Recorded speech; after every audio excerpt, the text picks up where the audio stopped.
نئی نیکی ڈرائیو نہیں کر سکتا یہ کہہ کے کہ یہ دین کا حصہ ہے. تو سب کو جاگنے کی ضرورت ہے.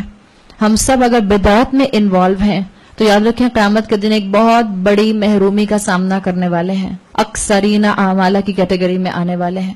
اپنی زندگی میں محنت کو ضائع مت کریں, وقت کو ضائع مت کریں. اللہ کے رسول سے محبت کا دعویٰ کر کے جو ربیع الاول کو جشن عید مناتے ہیں, کیا جواب دیں گے اللہ کو؟ کس طرح سے اپنے اس عمل کو جسٹیفائی کریں گے؟ رسول اللہ سے محبت میں میلاد پڑھنے والے اور سلام میں کھڑے ہو جانے والے اور اس مائنڈ سیٹ سے کھڑے ہو جانے والے کہ اللہ کے رسول آ گئے, کیا جواب دیں گے اللہ کو؟ کس نے بتایا؟ کہاں سے آئی یہ بات؟ کس صحابی کے منہ سے سنی؟ کس خلیفہ راشدین میں سے کسی نے بتائی؟ ایصال ثواب کے لیے 10واں 40واں اور برسی کرنے والے. Open your minds.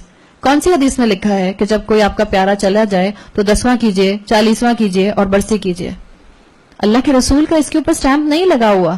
کیا ہو گیا اگر دنیا کرتی آ رہی ہے؟ کیا ہو گیا اگر آباء و اجداد کرتے آ رہے ہیں؟ ہمارا بھی یہی کلیم رہے گا جو قریش کے لوگوں کا تھا کہ ہم کیسے چھوڑ دیں ان اعمال کو جو ہمارے ماں باپ کرتے ہیں, جو ہمارے اینسسٹرز کرتے آئے, جو ہمارے آباء و اجداد کرتے آئے؟ اگر یہی عمل اور یہی زبان اور یہی الفاظ آج میں نے اور آپ نے بھی استعمال کرنے ہیں تو ہم نے رسول اللہ کی 23 سال کی خون پسینے اور محنت کی ساری سٹرگل کے اوپر پانی پھیر دیا, ختم کر دیا ہم نے. صحابہ نے جو قربانیاں دی ہیں ان کا خون بہا ہے اس کلمے کے لیے جو آج میری زبان سے ادا ہو رہا ہے. ان کی زندگیوں کی سٹرگل ہے اور ہم کہتے ہیں حرج ہی کیا ہے, فرق کیا پڑتا ہے؟ دین کامل ہو چکا اللہ کے رسول صلی اللہ علیہ وسلم کے ذریعے. آج میں اور آپ اس کے اندر اضافے نہیں کر سکتے. قبرستان کے اندر جا کے 15 شعبان کو چراغاں کرنا کیا جسٹیفیکیشن ہے اس کی؟ اللہ کے رسول کے سامنے کھڑے ہو کر کیا جواب دیں گے اس کا؟ اور یہ قرآن خوانیاں جب ہوتی ہیں اور صفحے بانٹ لیے جاتے ہیں, ایک ہی مصحف ایک ہی پارا پکڑا ہوتا ہے اور 2 خواتین بیٹھی ہوتی ہیں, یہ پیج تم پڑھ لو, یہ پیج میں پڑھ لیتی ہوں. کیا جواب دیں گے اللہ کو؟ کیسے مذاق بنا رہے ہیں ہم دین کا؟ کیا جسٹیفیکیشن ہے؟ اور قرآن کی محفلوں میں سے اٹھ کے جاتے ہیں, درس سن کر جاتے ہیں, پھر بیک ٹو اسکوائر ون. ہم کہتے ہیں ہاں نا کوئی بات نہیں, میں چلی گئی تھی, میں انکار نہیں کر سکتی تھی. کیوں نہیں آپ انکار کر سکتے؟ کیوں نہیں آپ سمجھا سکتے؟ کیوں نہیں آپ بات آگے کنوے کر سکتے؟ اللہ حساب لے گا ان سب چیزوں کا. یہ جو پیروں کے نام کے اوپر نیازیں ہوتی ہیں, ابھی بھی ہمارے بہت سے علاقے 11ویں شریف کی نیاز. تو وہ پوچھیں تو یہ 11ویں شریف کی نیاز ہوتی کیا ہے؟ اچھا 11 تاریخ شریف کیوں ہوتی ہے؟ 12 تاریخ شریف نہیں ہوتی؟ 13 تاریخ شریف نہیں ہوتی؟ 14 شریف نہیں ہوتی؟ What is the definition of 11ویں شریف کی نیاز؟ کیا جواب دیں گے اللہ کو؟ کیا رسول اللہ صلی اللہ علیہ وسلم نے بتایا ہے اکثرین اعمالہ؟ کیوں لگے ہوئے ہیں ایسی محنتوں میں جس کی کوئی سند اللہ کے رسول صلی اللہ علیہ وسلم سے نہیں ملتی؟ اپنی زندگی کو آسان کریں.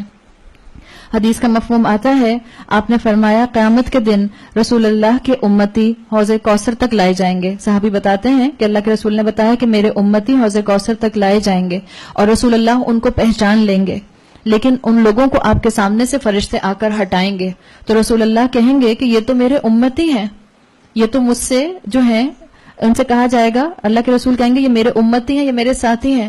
فرشتے جواب دیں گے آپ کو نہیں معلوم انہوں نے آپ کے بعد دین میں کیا کیا نئی نئی چیزیں ایجاد کر لیں.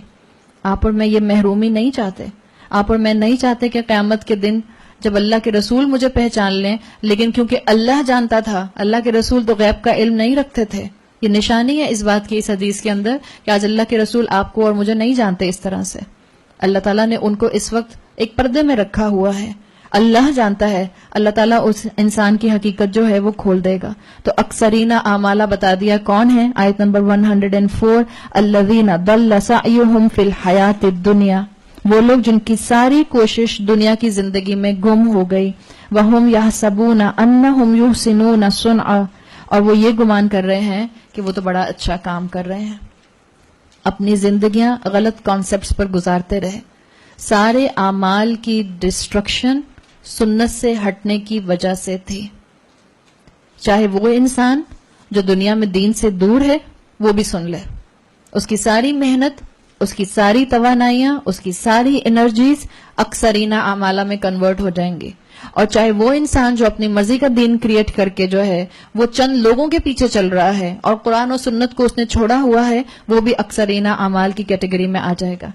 آپ نے ایک منزل پر پہنچنا ہو, آپ نے ایک ڈیسٹینیشن پر جانا ہو, آپ رانگ ہائی وے لے لیں, چاہے آپ کتنے بھی گھنٹے سفر کر لیں, چاہے کتنی بہترین آپ کی گاڑی کیوں نہ ہو, چاہے منزل پر پہنچنے کے لیے کتنا ہی خلوص کیوں نہ ہو, غلط ہائی وے کی وجہ سے آپ منزل پر پہنچیں گے, نہیں پہنچ سکتے. مثال کے طور پر ویری لاجیکل تھنگ, آپ نے جانا ہے کوئٹہ اور آپ جا رہی ہیں ڈائریکشن آپ کی لاہور کی طرف, آپ کوئٹہ پہنچ سکتے ہیں؟ نہیں پہنچ سکتے ہیں. ہمارا یہی حال ہے, ہماری نیت بھی اچھی ہوتی ہے اور ہم جو ہیں وہ بہت محنت بھی اس میں ڈالتے ہیں, لیکن ہماری ڈائریکشن غلط ہوتی ہے, اور جب بھی انسان جو ہے وہ پھر اپنی اس منزل کو پا نہیں سکتا جو منزل جو ہے وہ اللہ نے ڈیفائن کی ہے.